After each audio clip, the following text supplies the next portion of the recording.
Nah, itu tidak terlepas dari pemasaran. Nah, di sini sekarang siapa yang tahu pasar itu apa? Tempat melakukan transaksi itu apa? Ya, transaksi jual beli ya. Apa juga?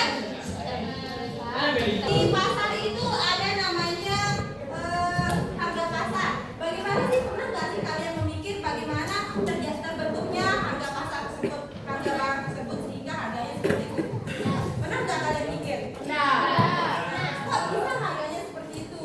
Kok bisa ditentukan seperti itu? Ada nggak pertanyaan dari pikiran kalian kok bisa harga barang itu seperti itu? Apa yang menyebabkannya? Kira-kira siapa yang tahu? Cara mendapatkannya. Cara mendapatkannya? Contohnya kayak gimana? Ya, bagus. Ya, apa juga yang kualitas? Ya, benar. Apa juga yang cowok? Oh ya, benar. Apa juga? Apa yang terbentuk harga pasar itu? Apa yang membuat harga pasar itu terbentuk? Ya. Dan pembelinya. Ya, itu semuanya benar ya.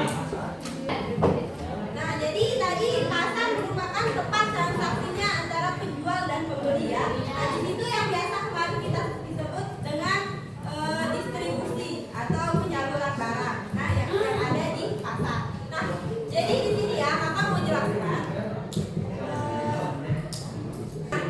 Dalam pasar itu kan itu ada terjadinya keseimbangan antara penjual dan pembeli.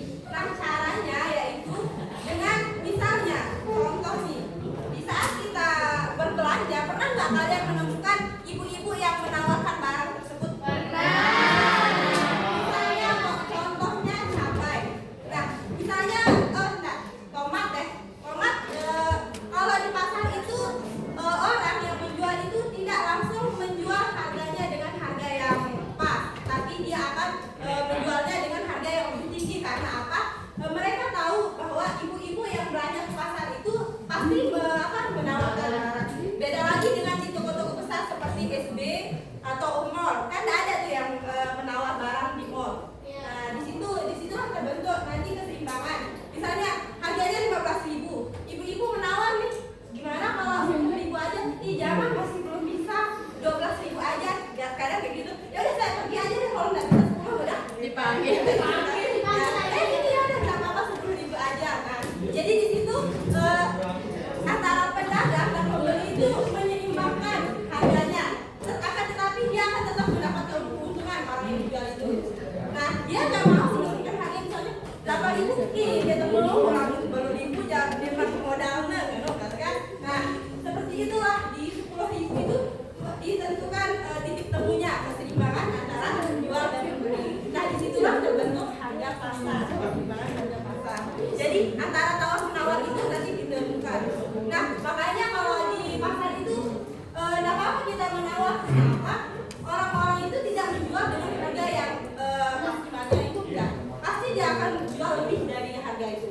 Misalnya mungkinlah apalagi di saat lebaran yang harga modalnya itu 150, dia bisa jual sampai harga 400.000. Nah, makanya itu kita harus menawarkan dia ada harga keseimbangan. Paham? Ya. Ini dalam pasar dan terbentuknya harga pasar, di sini ada yang namanya permintaan. Dalam pasar itu ada namanya permintaan. Permintaan itu apa sih? Di saat kakak menyebutkan permintaan, yang terbentang di pikiran kalian itu permintaan itu apa? Minta. Negosiasi. Ya, benar. Apa juga permintaan yang terlintas di pikiran kalian? Orang yang jualan, terus kita yang membeli. Nah, kita yang dinamakan permintaan. Nah, jadi kakak jelaskan sedikit ya. Nah, di sini permintaan itu kan setiap orang itu memiliki kebutuhan yang berbeda-beda. Nah, biasanya orang akan melakukan pembelian memenuhi kebutuhan dan keinginan masing-masing. Nah, itu yang dinamakan permintaan, kebutuhan yang akan mereka beli di pasar tersebut dan serta keinginannya. Paham? Ya. Jadi gimana cara kalian menyimpulkannya permintaan itu apa? Kebutuhan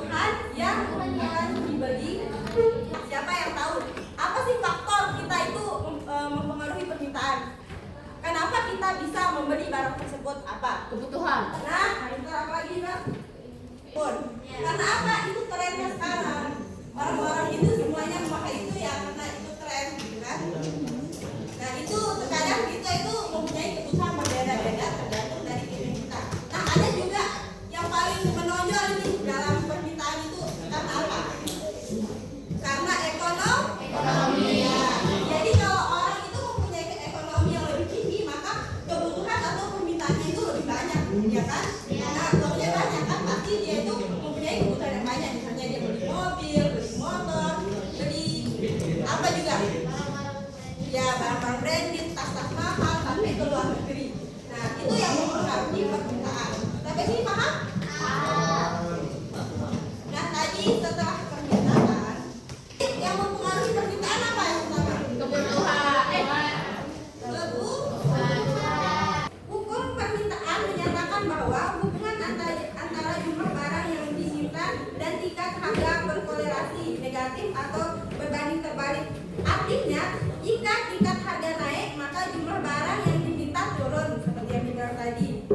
Kemudian sebaliknya, jika tingkat harga turun, maka jumlah barang yang diminta mengalami kenaikan.